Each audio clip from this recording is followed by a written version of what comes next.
It's been an interesting week as far as the Premier League is concerned because, again, as we've been tracking week by week, this is very much a three-horse title race. And the good news, if you're not a Manchester City fan, is that two of the other teams, that is, of course, Liverpool and Arsenal, who were in contention aside from City, have now wrested back the initiative from the defending champions. How so? Well, Liverpool ended up defeating Fulham in a pretty comfortable fashion. It was a 3-1 victory. Arsenal ended up defeating Wolverhampton Wanderers 2-0. So what it meant was that in a weekend where Manchester City were not in action, and that part is key, remember that because we'll get to it later on, that City are now back in third place. However, there is also an argument to be made that as things stand, City do very much still have the initiative with them, despite the fact that they are currently third in the table. How so? Well, first let's go over what it is that the table looks like right now. City, remember, last week were very much at the top, but now have been leapfrogged by both Arsenal and Liverpool. In fact, Arsenal and Liverpool both have the same number of points, but Arsenal are on top with the virtue of a superior goal difference, 51 to 43. City, of course, remain unchanged because they didn't play a match this weekend. They were busy with the FA Cup semi-final fixture that they ended up winning 1-0 against Chelsea. So, as things stand, they will not be, let's say, playing a game this weekend. They'll be playing another game, and in fact, that extra game will be scheduled back in. But given the kind of fixtures that these two teams have, that, by the way, is the main reason why I'm saying that City very much hold the edge. Because let's quickly go over what it is that the remainder of the fixtures are for City. Remember, they haven't played this week, so their 6 remaining fixtures which they have, well, none of them really seem to be presenting them that much of a challenge. They've got Brighton away.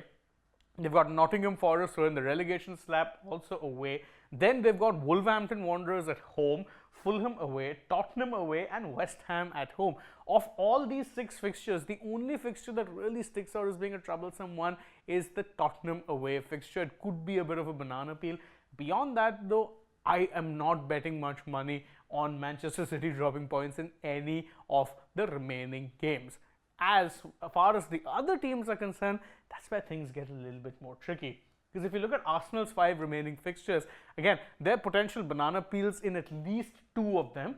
They've got Chelsea at home, and albeit that being a home fixture, Chelsea this season have tended to do better against the top side, so that may not perhaps be one of the easier fixtures they have. Then they've got a North London derby against Tottenham away from home. Again, a perfect situation for them to be dropping points, especially in the next 2 games. And if they do that, believe you me when I say City will not let them rest. After that, they've got Bournemouth, which would be an easy game at home, but then Manchester United away. Manchester United so far this season have been riddled with inconsistency, but you never quite know which Manchester United is going to be turning up. And then to end things, they've got Everton at home. Now, Everton might seem like an easy fixture, but you would remember that last year, Arsenal ended up pretty much their slump started once they ended up losing to Everton, and Everton, considering the direct style of football they play, may pose some problems for this Arsenal side.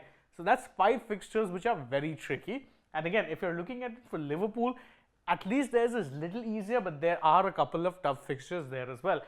A fixture away to Everton, well, that's an easy 3 points for Liverpool, given just how dominant they've been at the Merseyside derby recently, especially at Goodison Park, which is Everton's home. Then they've got West Ham away, again, shouldn't really be a problematic fixture, but the ones coming after that are where it is they could slip up. You've got Tottenham at home. Funny how Tottenham feature in all 3 of these fixture lists as things stand. And then Aston Villa away from home. Aston Villa too right now very much on the cusp of making it to the top 4 in and an automatic guaranteed European slot. And then they've got Wolves at home. So there's not that many tough fixtures there, but I mean, that Aston Villa away fixture just does not really end up doing them too many favors. Neither does the home fixture to Tottenham, which is why I say, as far as run-ins go right now, City very much still in pole position.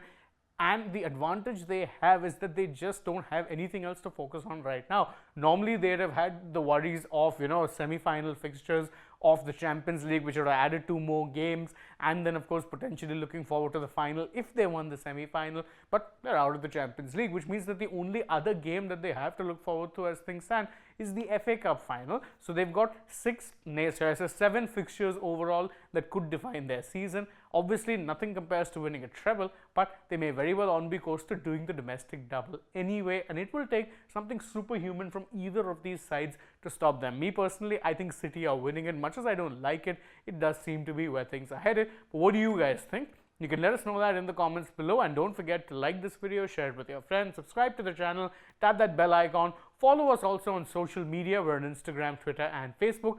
Don't forget to download the AajTak app, and if you're already on the channel, go ahead, check out some other videos we've done as well. For now, from my side, it's goodbye.